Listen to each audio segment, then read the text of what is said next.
Well, it is about that time post your Christmas holiday, and happy Kwanzaa to those of you who are celebrating. So excited about today's show. Why? Because we get to do a live Q&A to talk about some things that are impacting our real estate industry. The good thing is today we get to debunk who is in fact being impacted by this government shutdown. So we are going to have a conversation.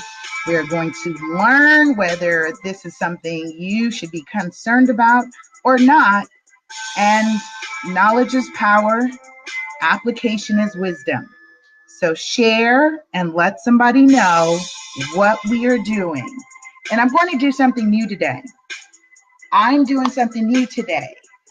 I actually put a presentation together, kind of like a mini PowerPoint. And by no means am I being insensitive to our guests who are visually impaired, because I'm definitely reminded that you are in tune and listening to us on a radio podcast everywhere. Shout out to our iTunes listeners, Spotify, Anchor, FM, Breaker, Stitcher, oh my gosh, and the other dozen radio podcasts. So by no means am I purposely leaving anyone out, but we are available everywhere. So make sure you subscribe to the show.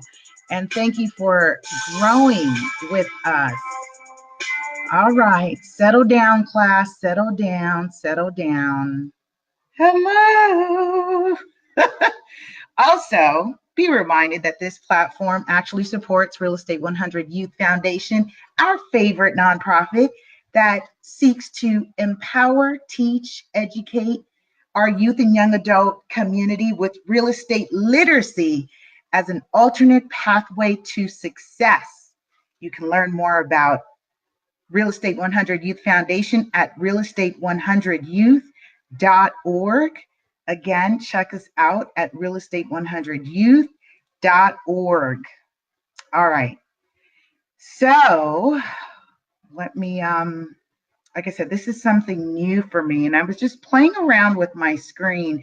I always laugh. For those of you who can't see me, I tend to hold my chin when I'm contemplating something, when I'm thinking about my next move. By the way, we are on season 2. Episode 17, gosh, and collectively that's over 60 episodes that has happened in the last year and a half or so.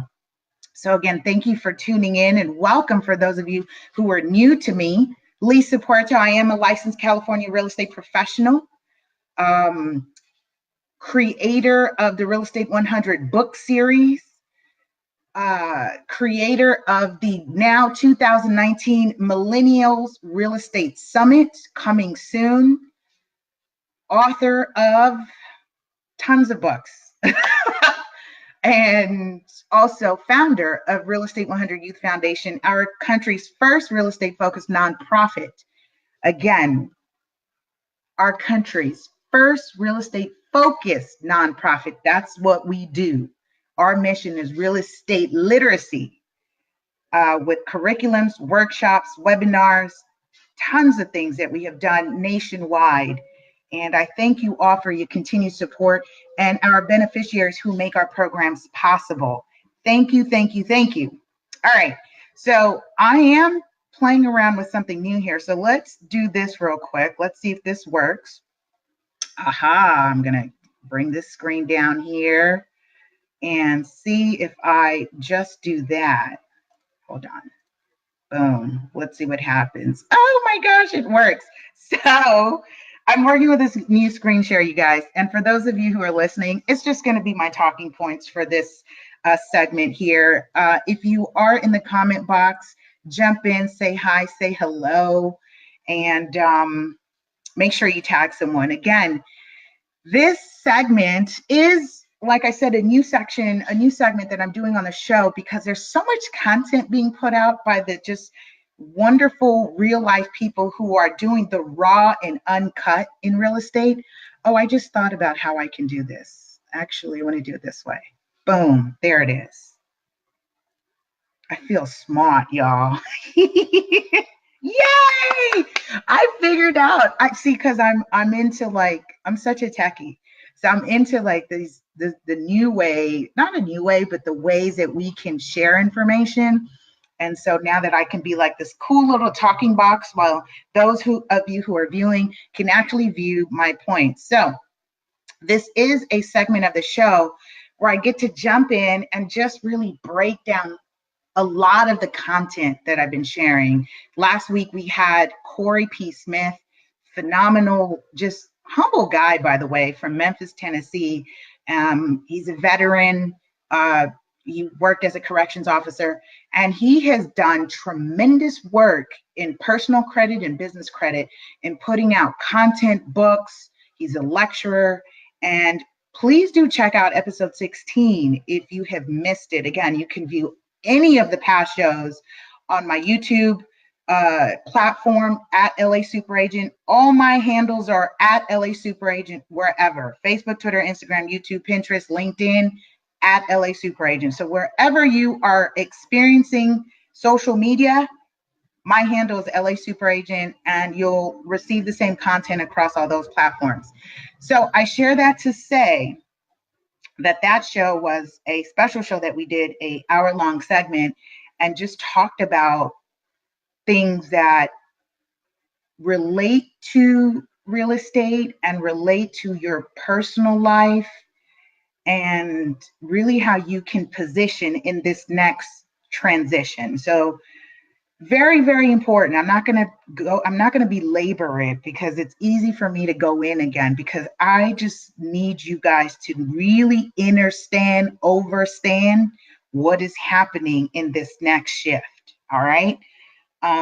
And those of you who are connected with me and been listening, I love that you guys have called. We've connected offline, and you've been like, yo, you're on it.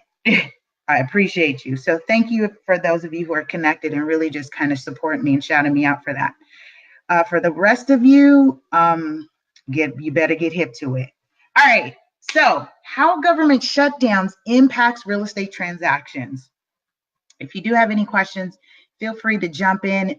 If not, you can make sure you hashtag replay on the show, because that is how I know you're on, and then I can just kind of chime in and then make sure I am staying connected or in tune with your comments. And also, for those of you who are listening on the radio platforms, there is a section where you can comment, send your questions in your Q&A. That way I can respond to that as well. So there's ways that you can engage with me, which is very awesome. And you don't have to you don't have to feel like you missed out.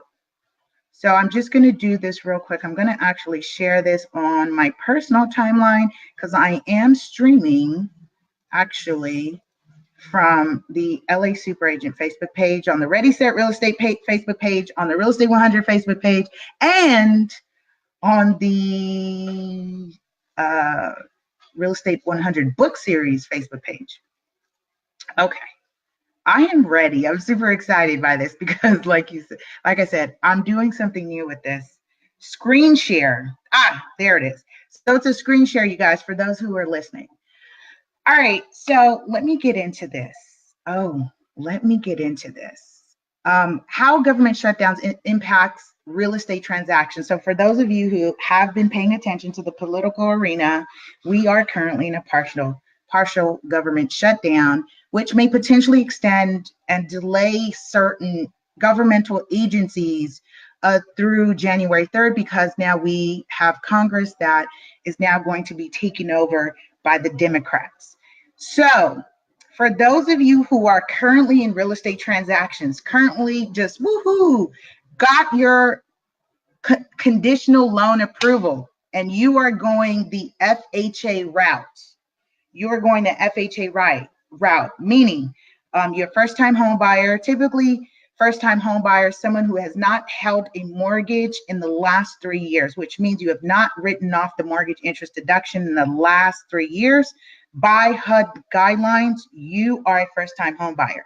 I have to explain it that way because a lot of people get left out in the opportunity to purchase real estate because they feel like, well, I may have already bought a home once upon a time in my life, and life hit me that I either did a deed in foreclosure, a deed in lieu of foreclosure, or I had a foreclosure, and feel like because I bought it, I lost it, or I bought it and sold it, that I'm no longer considered a first-time home buyer.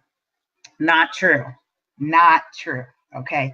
So I just want to make sure that we are going by what the HUD guidelines are in terms of the definition of first-time home buyers, which means, and I will reiterate this again, you are considered a first-time home buyer if you have not held a mortgage, the FHA mortgage, and written off the mortgage interest deduction in the last 3 years, consecutive 3 years, right? So back to you, Americans who have your conditional loan approval and you are out in the market. An exciting time in this market, by the way. Let me say this, because things are shifting. So you're now looking during an exciting time in our market, and you have your loan approval. However, because FHA is one of the agencies that will be impacted by the shutdown, you are going to, especially if you're now under contract, meaning you have an accepted offer and you're now in escrow, depending on your lender, this is how we're going to see this play out. So for those of you who are looking to buy a new home using FHA insured loans, or those who are existing homeowners who are seeking to refinance, will see delays in processing your application and timelines. Okay, you will see delays in the processing of your new mortgage application and or refinance. And particularly those who are purchasing right now and currently under contract, the IRS is impacted by the shutdown. What does the IRS have to do with real estate? A lot. They verify. So lenders use a form called the 4506T, which is the bar authorization form, so that the lender can verify your income. This is to access tax transcripts.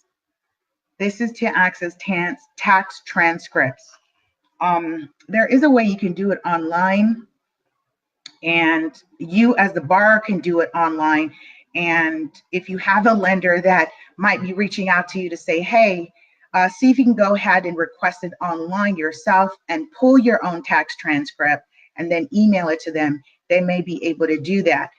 But when there's a third party, just like when there was the whole, when the credit bureaus were impacted and they did a freeze on the credit bureau, especially with the post office. And I know postal workers who were impacted by the whole, credit bureaus being, I forget what's the term, when they're like hacked, right? So postal workers were impacted, thereby impacting their anyone who's authorizing to request information. And in this case, any third parties like lenders. Lenders are third parties who are requesting information on your credit profile or your income profile as recorded through the IRS tax transcripts. So lenders can either hold the borrower's authorization form, which means if this applies to you, the lender can hold your authorization in the loan file and postpone the verification and still close on that loan. That depends on the lender, because that risk now falls on them. So it depends on the lender whether they want to move forward and fund that loan without verifying your income. And they'll say, we'll just hold it in the file, we'll postpone it and do it later. Or there will be some lenders that will not close, will not fund on that loan without your tax transcript, because it impacts their ability to sell that loan to investors. Okay, so there are some investors that will not purchase that loan. Yes, by the way, your loan gets sold. Your loan gets sold. This is the nature of the business. This is how new money is created in this capitalistic country. So it's just the nature of the beast, y'all. So investors will not purchase that loan without that tax transcript on file. And we know where this is very important, right? Because in 2008, when we had the whole housing crisis and we saw the house of cards fall, had a lot to do with borrowers' income. Had a lot to do with how income was being inflated and not actually being accurately reported to justify the loans that those borrowers were getting at that time. So we are in a different lending environment where the risk now falls on the lender, that if they're writing those bad loans and it defaults within a year, they will be responsible for buying that loan and buying back that loan or keeping that loan, which means they put their portfolio at risk. All right, so IRS is impacted by the government shutdown via your ability to verify or get your income verified to close on your loan.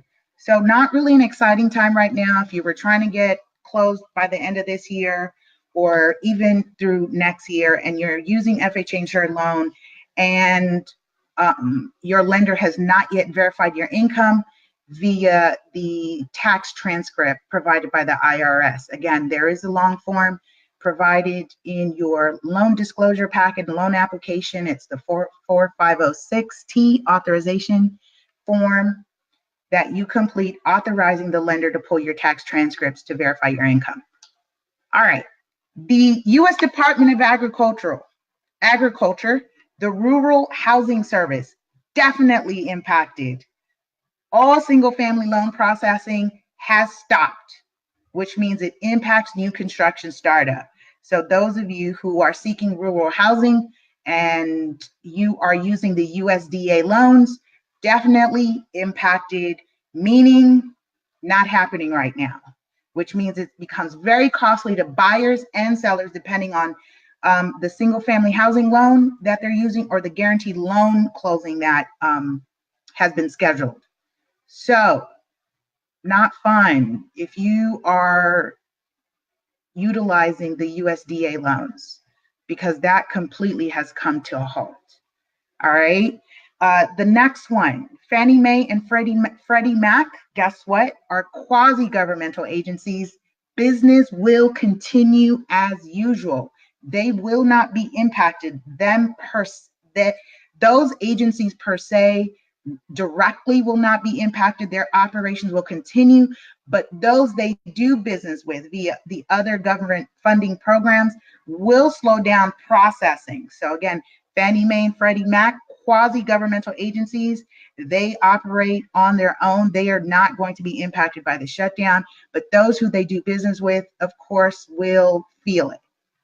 So just to want to clear that out for those of you who are concerned about Fannie Mae and Freddie Mac, because they too offer loans. Pathway, they also have their rehab loan programs. So those, if you have a lender that's possibly layering loans, right? So you're using this loan and another program, and that's essentially how they get an effective zero down program, meaning they are using silent seconds or some of these other loan programs that are layered on top of each other. Those programs may be impacted in terms of their processing and their timelines. So be clear, be mindful of what programs you are using to purchase, okay? Be mindful about what programs. Ask the questions, ask the questions of your lender. Because when you get that nice long packet, that loan disclosure and loan closing loan docs, and you see all these documents that you're not privy or familiar with, and they have this loan and that loan, you have a whole bunch of layered loans. Ask the questions so you're clear. What are the terms of the loans? When are they due? When do I pay them back? What's the interest rate? Because a lot of them have sliding scales, meaning that if you stay in the home for 3 to 5 years, there's a scale in which you don't pay or you pay accordingly to that time. So ask those questions. Full disclaimer, by the way, Lisa is not a loan officer. I am a licensed real estate professional. I am privy to loans. However, I am not a loan officer, which is why I defer to ask the questions directly to your mortgage banker or mortgage broker. There is a difference, and you should know the difference. Most people don't. This is what I teach. Educate, empower our youth and young adults to know the difference between mortgage bankers and mortgage brokers, especially as it applies to the costs, the overall cost, and how it impacts your APR, your annual percentage rate.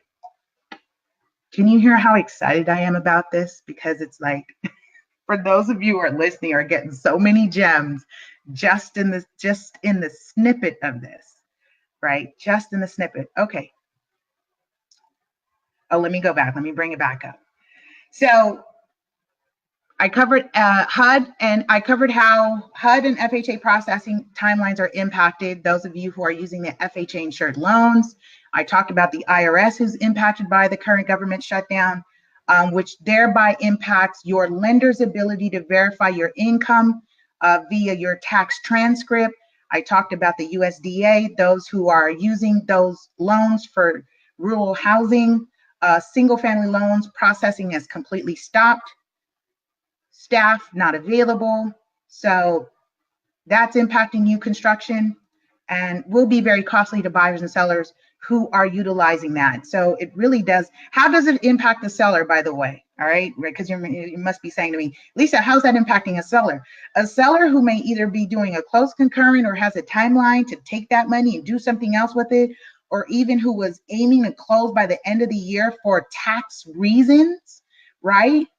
For tax purposes, because there are people who are either going to do one or two things in this market when they're a seller. They're going to strategically delay their closing until after this fiscal year. So they're not reporting, they're not having to pay taxes on the sale or the gains of the sale from the sale this year, or those who are strategically wanting to pay taxes and close at the end of this year so that they can report it for the 2018 fiscal year. So that's how sellers are impacted when you see this delay in processing and timeline.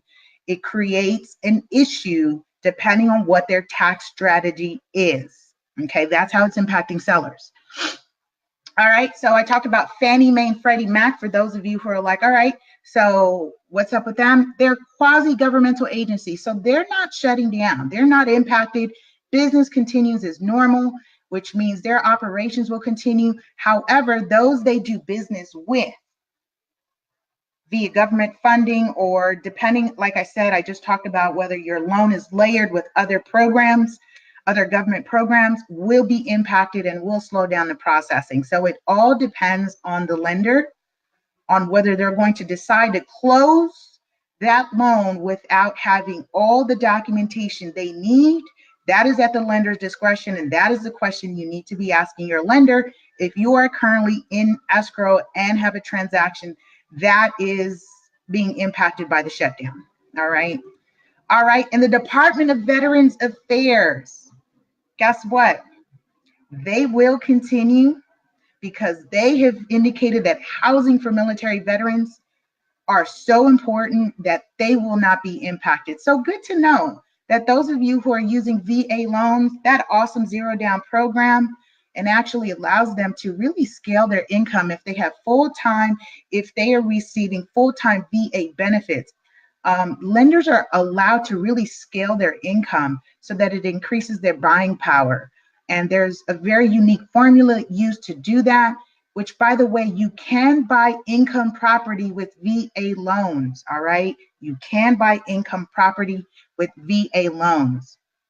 This was super fun, you guys, that I was able to do this screen share. And by the way, the source of this information came from nationalmortgagenews.com. I want to credit my source, nationalmortgagenews.com.